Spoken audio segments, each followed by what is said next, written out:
Sua visão. Ele não está se comunicando bem. Até porque é o seguinte, hoje ele foi desautorizado pelo presidente da Câmara dos Deputados, Arthur Lira. Não vai cair a autonomia do Banco Central, porque não vai cair, porque acabou de ser aprovado por esse presidente da Câmara. Foi o primeiro grande ato, a primeira grande matéria aprovada pelo atual presidente da Câmara quando ele assumiu há 2 anos. E não existe ambiente no Congresso Nacional para isso. Então, o Lula ele está fazendo um discurso jogando para a plateia, de alguma forma também já arrumando um bode expiatório para o futuro, para dizer, olha, a culpa não é minha, é do Campos Neto, mas na prática o que ele está fazendo é dificultando a redução da taxa de juros. E mais do que isso, criando uma expectativa inflacionária, ajudando a dificuldade de baixar a taxa de juros, o dólar subindo, a bolsa caindo. Por quê? Porque cria uma estabilidade. E investimento que poderia estar vindo. É isso aí. Chegamos a 3.500 pessoas. Parabéns, Geraldo. Muito bom, muito bom.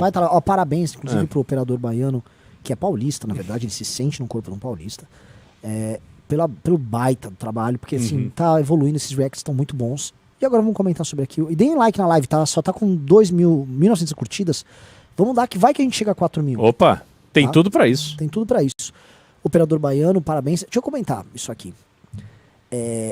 Eu vi um tweet muito interessante do Pedro Menezes, mas depois eu perguntei pro... Você chegou a ver também, operador?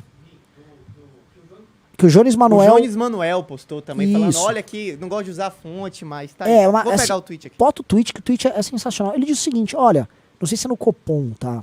Acho que é no Copom. Eles poderiam, com o Haddad e com a Tebet lá, com os votos que eles têm ali dentro, eles poderiam definir a taxa de juros.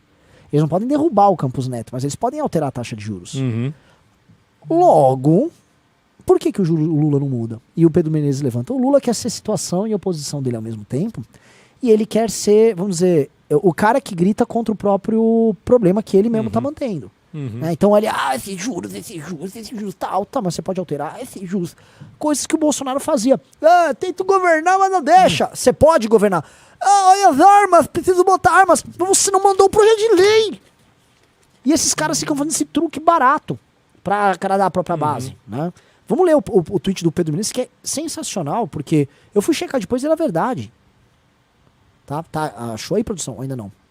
Não, e é interessante, ontem, só aproveitando aqui que o Reinaldo passou por aqui, a defesa que o Reinaldo fez do governo em relação ao Banco Central é que o fato do Banco Central ter mantido a taxa de juros quer dizer que o Banco Central é independente do governo, mas é dependente do mercado, porque o mercado queria que mantivesse, o mercado não queria que reduzisse, como se fosse uma coisa assim de vontade. Tem uma reunião do Copom, as pessoas que acompanham todo o cenário econômico brasileiro e mundial, e as pessoas sentam ali, o pessoal está com vontade de fazer o que hoje? Vou tirar no bingo aqui, vamos ver. Sabe, brincadeira. O Pedro Menezes mandou, a garganta de Lula critica a meta de inflação e diz que Campos Neto é contra o povo. A caneta de Lula mantém a meta de inflação e o cargo de Campos Neto.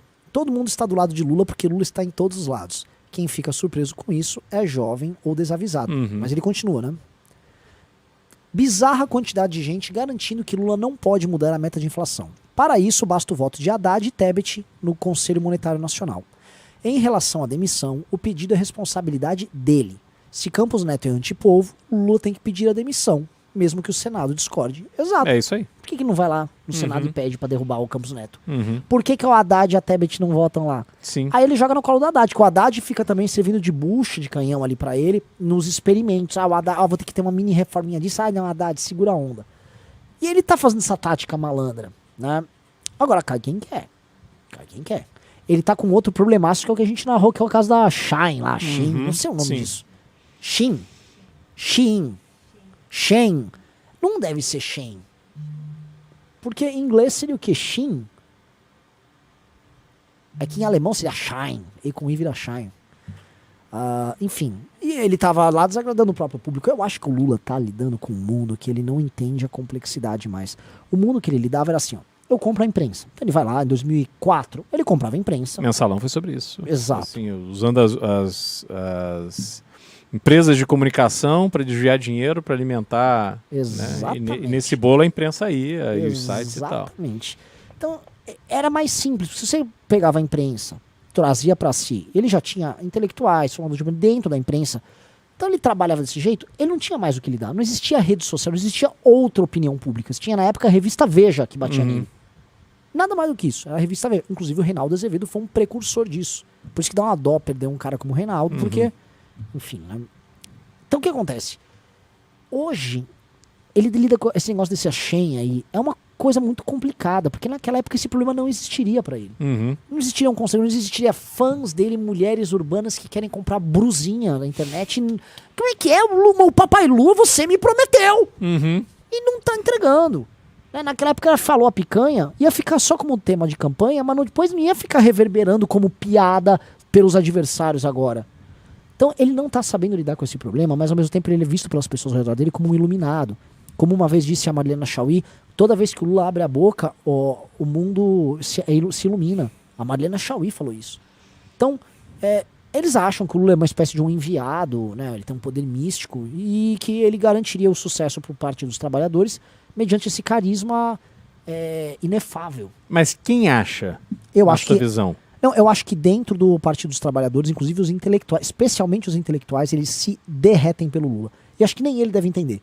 Ele fala, que idiota, eu só falei umas besteiras aqui. Né?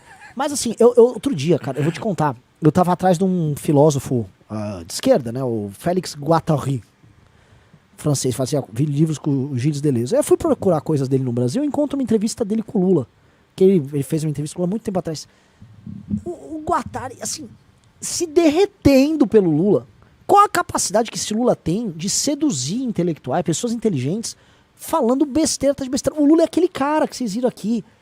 Metade do que ele fala é besteira. E aí tem aquela coisa, se eu falar assim, ó, caneca laranja, sabedoria. Os caras, você entendeu o que ele quis dizer, né? Isso aqui é um receptáculo, isso aqui é área de aquário, caneca, água. Ele tá falando sobre uma nova mentalidade. Eu posso falar um monte de besteira e as pessoas vão ressignificando. E eu acho que o Lula tem esse papel. Ele fala umas coisas simples e os caras vão ressignificando. Não, olha a beleza por trás.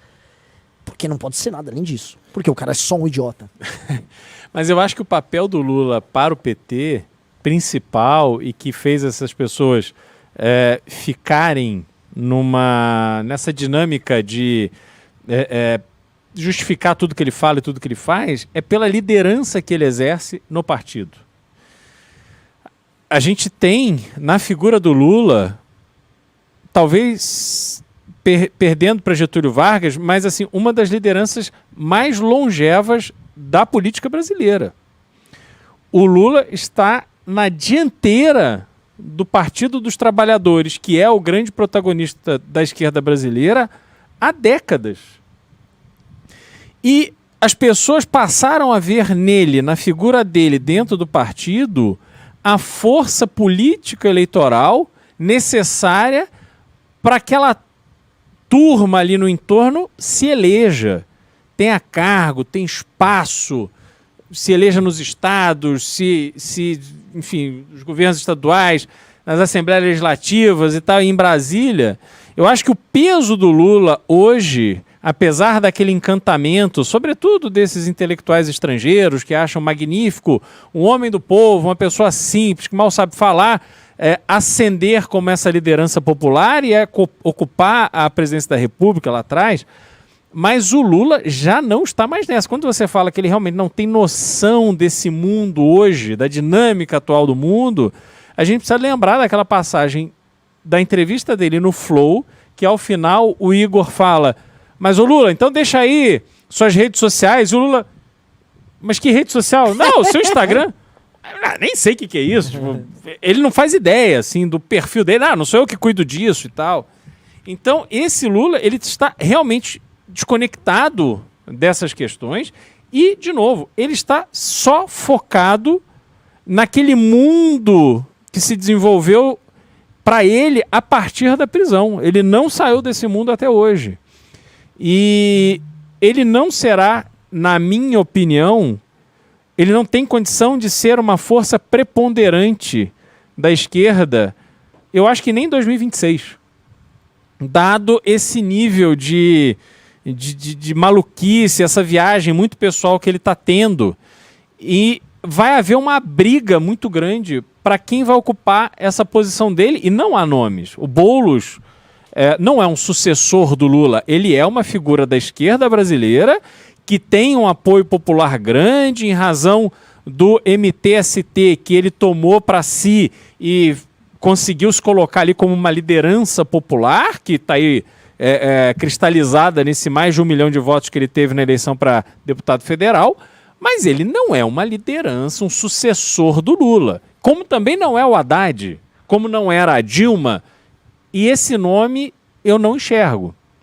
Eu acho que o Alckmin está enxergando esse cenário e tentando se gabaritar para isso, mas ele, por todo o seu histórico de PSDB, das declarações duras que ele fez contra o Lula, ele vai ter muita dificuldade, mesmo agora ele sendo um companheiro. Eu não acho que ele não se coloca como sucessor natural, ele vai ter muita dificuldade de conquistar esse espaço.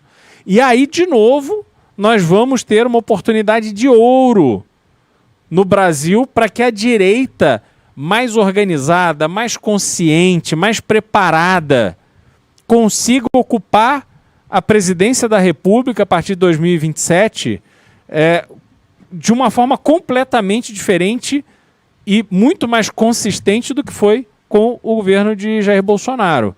Agora, de novo, nós temos que trabalhar para isso. Não dá para ficar em casa de braço cruzado rindo da cara do Lula, porque o Brasil está acontecendo, a política está acontecendo, os movimentos estão acontecendo e nós precisamos ser protagonistas. Você precisa ser protagonista desse processo.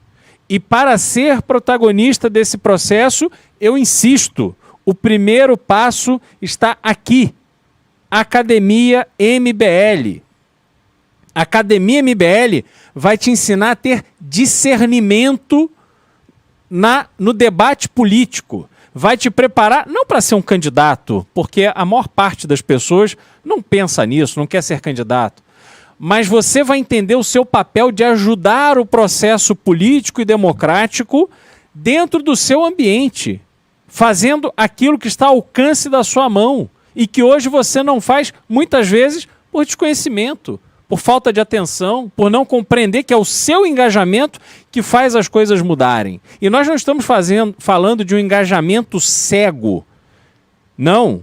Como eu disse, é um engajamento com estratégia, com visão de longo prazo, onde você entende que divergências acontecem, que você muitas vezes vai ter uma posição diferente daquela que predomina, mas que você tem um papel de fortalecimento do nosso campo de atuação, sem personalizar, sem idolatrar ninguém, mas o teu papel é fundamental. Por isso, academia.mbl.org.br. É agora que você tem que se inscrever. Muito obrigado por ter assistido até o fim. Já se inscreve aqui no nosso canal, deixa aquele like, mas deixa eu fazer um pedido. Assista também esse podcast no formato de podcast. mbl.org.br/podcast. Aí você vai lá parar no Spotify, você vai na Apple, você vai no Deezer, onde você preferir. Eu adoro ouvir meus podcasts enquanto faço academia.